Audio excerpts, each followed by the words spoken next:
Good afternoon, everyone. We're so excited to have you join us for the Graduate and Professional School Series. We're going to be getting started shortly.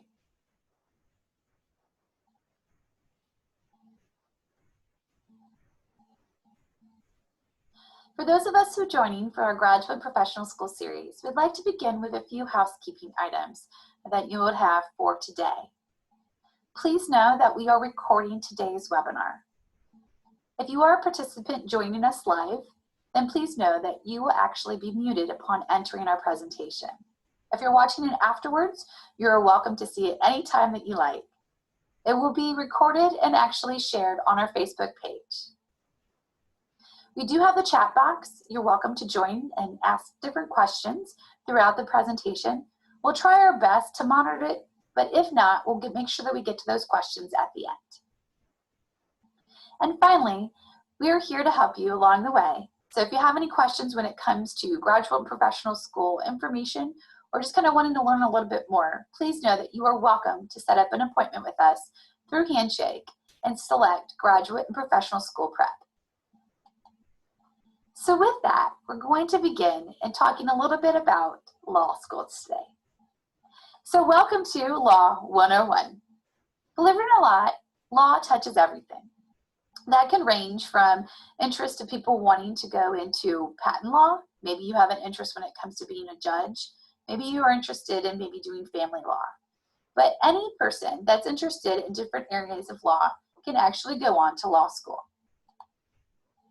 So that's what's really exciting. This is open and available to anybody who has this interest. My name is Beth Hanneman, and I'm one of the assistant directors here at the Stuckert Career Center at the University of Kentucky. I absolutely love working with pre-professional students and helping you aspire to go after your dreams of going on to either law school, dental school, optometry, PA school, you name it. Specifically today, we're going to do more of a deeper dive on what it takes to get to law school. So what can you actually expect each year? So based upon our presentation, everybody comes in with a little bit of different understanding of where you might be at. Some of you might be watching this for the first time as a freshman. Someone may be watching this as a senior. So we want to kind of talk over what to expect each year and items that you should be working for. So if you are a freshman, welcome to the University of Kentucky. We're so glad to have you as a Wildcat. There's going to be a variety of things to kind of be thinking about, but really that first year, you really want to be kind of finding your tribe and your interests that you might have. You can definitely meet with us in terms of your pre-professional advisor or your academic advisor as well to kind of make sure that you're on track when it comes to your classes. But the number one thing is really focusing on your academics. As your pre-professional advisor, I can help you when it comes to getting interest and involvement into organizations and clubs and different experiences. But it's really hard to go back in time to make sure that you have a really good foundation when it comes to your GPA. So that first year is kind of getting to know yourself and what that looks like in terms of your interest. As you move forward to your second year, not only are you going to be starting to continue focusing on your academics, but you also want to kind of develop a plan of what works best for you. So again, as I mentioned before, law touches everything, ranging from the color of shirt and the dye that you're wearing for your outfit, maybe to the idea in terms of law of driving to and from your favorite restaurant, right? In terms of what are the traffic rules. Laws can also vary from state to state and also in terms of corporation to corporation. So when you're looking at the different elements, it's starting to think about, well, how do you want to apply that law degree? What interests do you have? What are kind of that diverse experiences that you can get from different industry to start to discover kind of maybe how you want to think about law. You can get involved in extracurricular activities and maybe think about maybe different volunteer opportunities you have. I had a former student of mine who really loved working in the community, and she started volunteering at a local organization and realized she had a passion when it comes to working and doing family law. And that's really important for people to think about. So next up, in terms of your third year as a junior, again, we can't stress that enough in terms of academics, but you're going to start thinking about studying for the LSAT. You're going to start thinking about what that looks like for talking to your professors and getting strong letters of recommendation. And also, again, kind of be thinking and applying for those internships and jobs you might be interested in doing. And then finally, your senior year is when you actually apply, and you'll be taking your LSAT as well. So that's a really brief overview of kind of what to expect each year. So let's talk a little bit more about classes and what's required to go to law school. Believe it or not, you can be any major and go on to law school. It's actually encouraged. And the reason for that is kind of what we talked about earlier, is that law touches everything. And so you might think about the idea that you might say, hey, I really want to get a business degree. And then you might choose to say, hey, I want to go into business law. Or maybe you might be an engineering major who's interested in patent law. So a variety of law schools is not going to ever tell you that you have to say a set degree for undergraduate program or saying that you have to say set classes that you have to take. However, the key elements when it comes to being a successful law student is going to be the fact that you want to have critical thinking skills, analytical skills, and strong, I would say, writing and reading skills, because you're going to be reading a lot of legal briefs, writing a lot, and in terms of the different information you have. So if you meet with us, we might encourage you to take maybe additional writing courses just to kind of build up that particular skill set. Maybe we have you take a philosophy class to work on the logic portion of the LSAT, but it totally depends on your particular situation. So there's not a single class that is truly required when it comes to applying to law school, but there may be some classes that might help you be better prepared to go to law school. So let's talk a little bit about the application process. Almost every law school is actually going to have classes start in the fall of each year. You're going to apply roughly about 6 to 12 months in advance. And to maximize your opportunities, you're going to be thinking about what kind of law schools you're interested in applying to. We have different programs that you can do in terms of virtual law fairs when we're outside of COVID-19 to kind of learn a little bit more about the different schools. We also offer in-person law fairs when we don't have COVID-19 as well. Requirements from law school to law school do vary, so that's important to kind of know and chat with us in terms of your pre-professional advisor, so we can actually help prep you in terms of what the requirements are going to be for that particular school that you might be interested in doing. So when you look at the actual application process, in general, there's roughly about 5 to 6 items and components that they're going to be looking for. They're going to want the entrance exam. For most schools, that's going to be the LSAT, potentially maybe the GRE, and we'll talk a little bit more in depth in another slide about that. You're going to complete what we call the credential assembly service. So that's going to be the report in terms of filling out the application. The application form kind of comes with that, your personal statement, letters of recommendation, and then most schools are going to want a resume. So timeline. What does this actually look like for each of the components to actually apply? As we mentioned earlier, it's really going to be about 6 to 12 months prior to you starting law school. So if a student is looking to start law school fall of 2021, they'll be working on their application now, 2020. So what you're looking at is this is giving you some information in terms of how to set up and kind of look at different areas that you're going to be meeting. The first part is the LSAC, or LSAC, is our online form for you to actually start creating a profile and work on actually applying to law school as well as registering for the LSAT. Ideally, you're looking to take the LSAT only once. And most people think about taking tests and that type of thing. We're most familiar with the ACT or SAT. And most people are thinking, hey, they're going to take my highest score, so let's take it as many times as possible. Believe it or not, for the LSAT, you're really looking to take it once. The idea is that they want to know, can you sit down and prepare for a particular exam, very similar to sitting down and taking your boards. So when you think the different elements for that, for a bar exam or different elements you have for any of our pre-professional areas, that's really going to have the idea that you're actually prepping for it. Most people are going to take it by November, just because you have a chance to make sure that you know what your score is and you can turn it in within those particular areas. You're also going to then subscribe to the credential assembly service, and they're going to make sure that everything that you're submitting is verified. You're going to start making a list of law schools that you're interested in, and eventually you can actually maybe start touring, talking, and even connecting to different schools that you might be interested in applying to. Now, from roughly October on, to December, you definitely want to meet with us in terms of your pre-law advisors, because we can actually do more of a deeper dive on your application. We can actually look at components to make sure that say, hey, everything is complete. We're going to add a little bit more here, or maybe we need to reword some of the different elements that you have.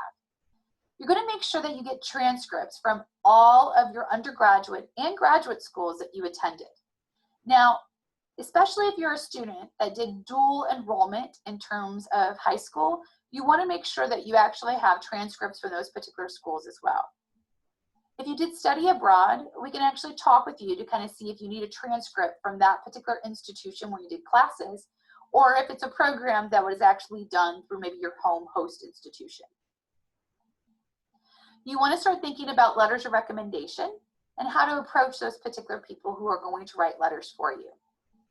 You're going to work on your personal statement, and then you also want to fill out the FAFSA. That is your free application for federal student aid. Why this is important is many law schools will offer scholarships and financial aid, and many of them are going to require that you fill out the FAFSA for that. A rough idea for a lot of times for students is kind of thinking about deadlines. It is rolling admissions for applications, but it is kind of helpful to kind of think that you want to aim for Thanksgiving time frame to either have your applications in or shortly thereafter to have them complete. So then what happens then in terms of January through August? Well, again, chat with us in terms of your pre-law advisor. We'll be working with you when it comes to kind of giving you updates and hearing how it is in terms of acceptances for different schools. And then you want to start really narrowing it down for the school that you truly want to attend. And a lot of times it's helpful to maybe do virtual tours, talk with those actual admissions people, and then you actually decide what school you're looking to attend. You will have to send in a deposit to confirm your space, very similar to when you were an undergraduate student as well, for the school that you wanted to attend. Most school has a seat deposit of April 1, so that way you know for sure that's the school that you're planning on attending. So since we went over the timeline, let's actually do more of that deep dive when it comes to the LSAT or the LSAT. This is the law school admissions test. It is really designed to predict your success in law school. Again, the reason why they're asking you to take this only once, ideally, is the fact that they want to see that you can actually sit down and prepare for an exam. So when you graduate from law school, you'll have to take the law bar exam. And so when you're thinking about that, the idea is they really want you to be able to sit down and study for a test and really only take it once. You can chat with us in terms of your pre-law advisor to see, maybe particularly for you, it might be helpful to take it more than once in terms of that particular element or school you might be looking at, or maybe something happened when you took it the first time. We're happy to discuss what might work best for you on an individual basis. You need to register for the LSAT. You can see information when it comes to testing dates and sites. And we'll actually bring up this particular website at the end of our presentation to kind of show you what this actually looks like. There's actually resources when it comes to free acknowledgement in terms of prepping for the actual LSAT. The Khan Academy about 2 years ago started partnering with LSAT, so you can actually as a student get resources for free to prep you to study for the LSAT.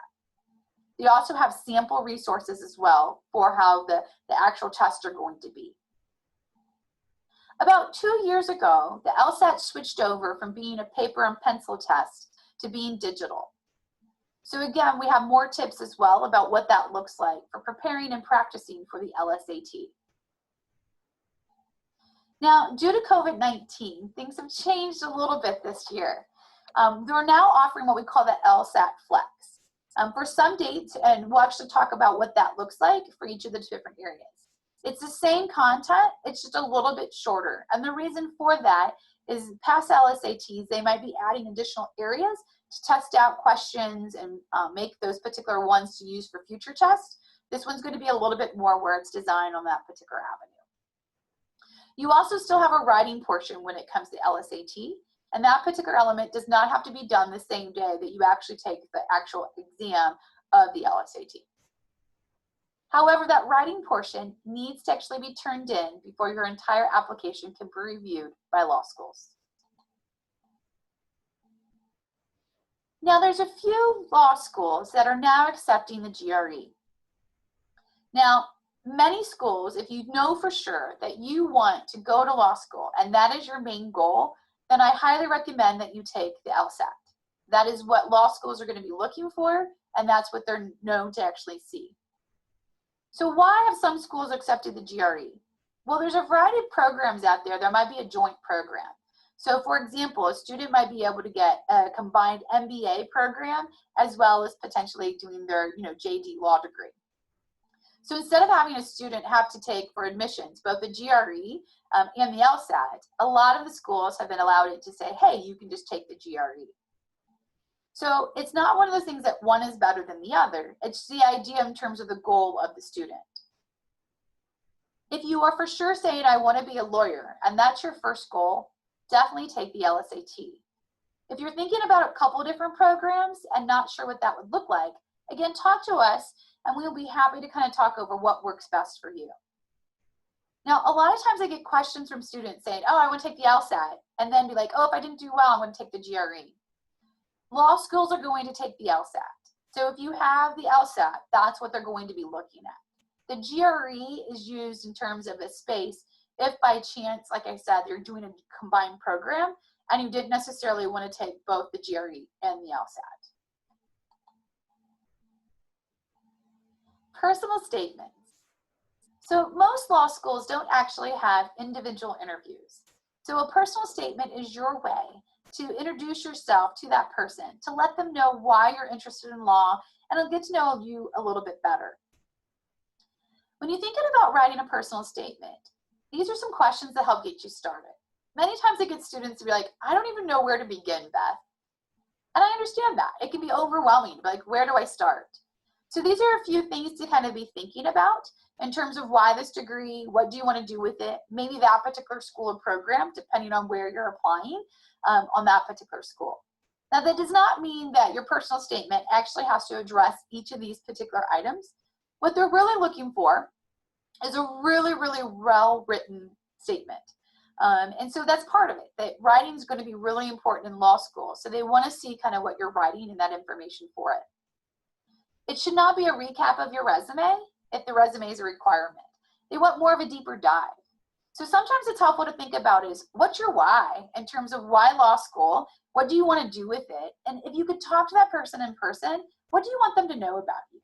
So I've had students write stories ranging from Harry Potter to a typewriter to talking about programs that they did in a community or leadership or something that they overcome personally. So again, the topics can be a wide variety, but a lot of it's going to come back to what you hope to gain with this particular degree and who you are as a person. That's going to be really important. Letters of recommendation.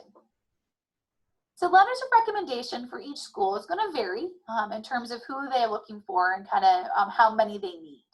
Most law schools are going to be looking between 1 to 3 letters of recommendation. Please don't be that overachiever and send in 45 if they only ask for 3. You're also going to want to be strategic about who you ask for those letters of recommendation. It's going to be more important that it's somebody who knows you and knows you well versus maybe a name. So maybe you volunteered for, I don't know, a political campaign for somebody, and maybe you only met them once. That's not going to be as powerful compared to maybe having somebody who you work with on a daily basis on that particular organization.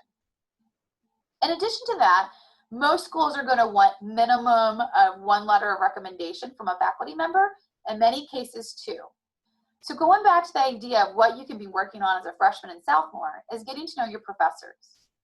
So why is that important? Well, a lot of times they're going to understand how you perform in a class and get along with students, teamwork, etc., from your previous enrollment in other classes. And that's what's going to be important. They want to know, are you going to be that person that's going to succeed in law school? Are you going to get along with others in terms of teamwork? Are you going to be able to handle the curriculum? And so yes, I'm going to be able to see your transcript and know that you got, an A in that class, but that doesn't tell me how you interacted with everybody else in that classroom. And that's going to be important for them to know. So we can actually work with you in terms of maybe strategically thinking who might be some of your best letters of recommendation for you and kind of talk out pros and cons within that. In addition, as much as you may really, really love Aunt Susie, please don't have a family member write you a letter. You're looking for the idea that it's someone who's familiar with your work, but also is going to be not someone you're related to.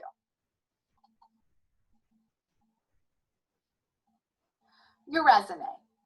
Your resume for a law school is going to give information to that person in terms of all the activities, accomplishments, achievements, involvement that you had in the community and leadership.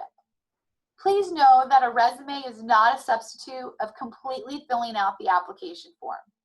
I know that may sound crazy, but their particular form that they're looking for needs to be complete all the way through. A resume is additional information that provides them to understand kind of the really cool stuff that you've done. Now, know that resumes are going to be different based off of different places that you applied, right? So if you're applying to a job, they may want different information compared to what a law school is looking for.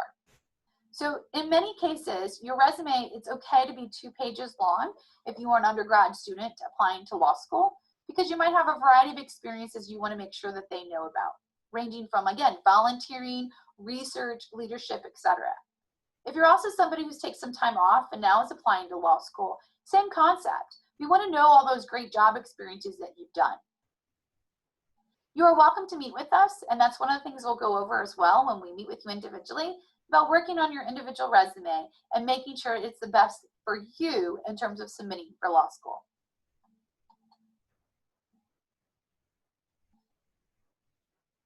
Now, we have some really awesome law schools in the state of Kentucky. We actually have 3. We have the University of Kentucky Law School, University of Louisville, and Northern Kentucky University. Now, one school is not better than the other. It just really depends on what's best for you. So we have a lot of students that, of course, apply to UK because we bleed blue, let's be honest. But you may be somebody from out of state interested in to go law school in a different area. Maybe you have an interest to move to New York City and what that would look like.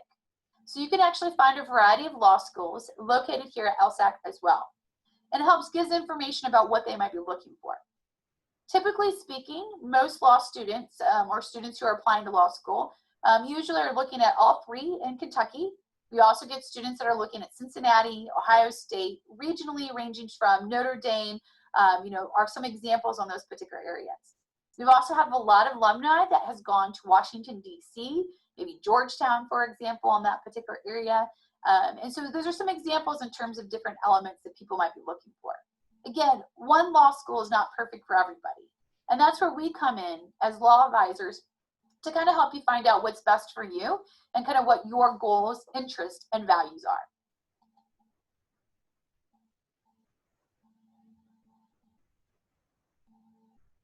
So as the Stuckert Career Center, we are located at off of Rose Street, right across from Singletary. So you are welcome to make an appointment with us through Handshake, and we can either do that virtually or we can do those appointments in person.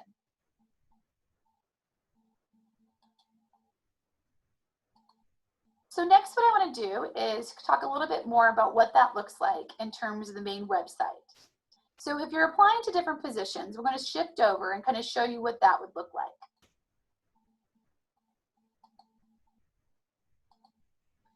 So this website that you see here is going to be the LSAC, so LSAC. So you'll see different updates that they have, especially when it comes to COVID-19 right now. This is one of the best resources out there for all law students, no matter what area and time frame that you're looking to apply. The first one I want to talk about is Discover Law, right? It's going to give you different resources and different programs that people might have in terms of interest that you have. Again, going back to maybe programs and schools that you're interested in. It'll talk about different elements in terms of preparing for law school, those quick tips that we talked about as well. We're going to talk about the LSAT. So within that, you can go for the different elements. They're going to talk about registering for it, which we talked about earlier, fees and funds, because it is a cost, testing date changes if you need to change, and then different testing sites. In addition, it also gives the dates of when the LSAT is offered. In the past, it was roughly about 4 times a year when it was paper and pencil. We have now moved to quite a bit throughout the year. So as you can see here on the different ones, it gives you the dates of what that looks like for it. As of right now, our ones that we had for June, July, and August, what we call the LSAT Flex. And that does change based upon kind of timing and dealing with COVID-19. So I understand that may be difficult, but again, the same concepts are going to be there.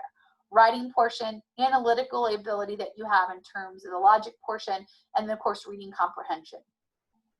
So the next date that's coming up that you see is going to be the LSAT Flex, which is going to be August 29th.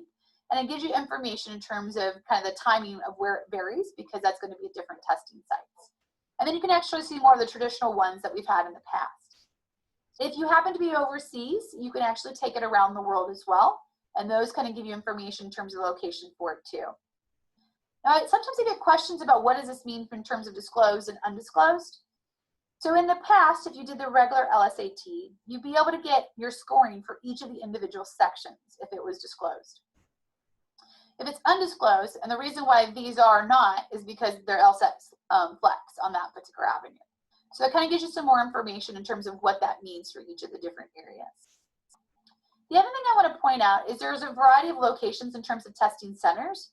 You might be out of state or a different area of the state of Kentucky. And so that gives you locations that you might be interested in attending and being.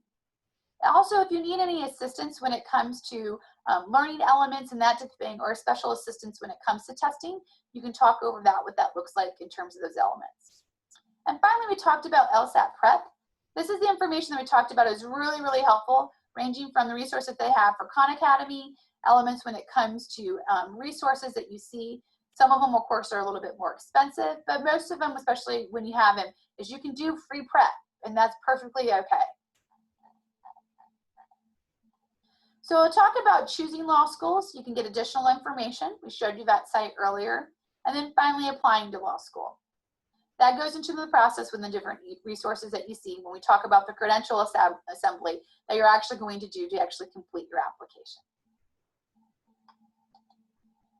So I know that's a lot of information today, and we are so glad that you joined us. So if you have any additional questions, again, you are welcome to go on to Handshake and make an appointment with us at the free professional resources within Handshake. Hope you have a wonderful day. Hope you enjoyed the webinar, and best of luck with your application.